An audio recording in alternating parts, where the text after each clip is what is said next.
आम संस्कृति परंपरा ऐतिह्य विषय समस्त को अवगत करवाई ये हूँ माल्यवंत महोत्सव।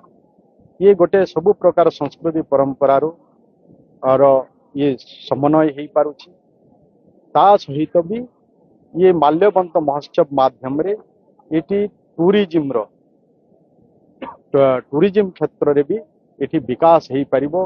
टूरिस्ट मान को आकृष्ट करुछि।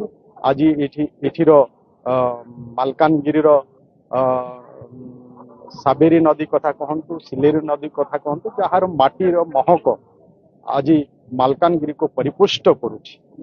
आज अनेक एमती टूरिस्ट प्लेस जो रही बंडा घाटीर कथा कहतु, माल्यवंत पहाड़ कथा कहतु, एमती अनेक जगह अच्छी जहाँकि अनेक टूरिस्ट ये आकृष्ट होती आसंती। आगामी दिन रे आउ ये माल्यवंत महोत्सव माध्यम रे भी टूरिज्म क्षेत्र रे भी मालकानगिरी विकास हो पारिबो। एठी अनेक टूरिस्ट आसिबे, सुंदर सरस मालकानगिरी हो पारिबो। आज आमे जो मान को आदिम जनजाति जो माने अछंती, बंडा हो, बया हो, आमर दिदेई हो, ये जाति मानकर भी आज धीरे धीरे तांकर विकास चली।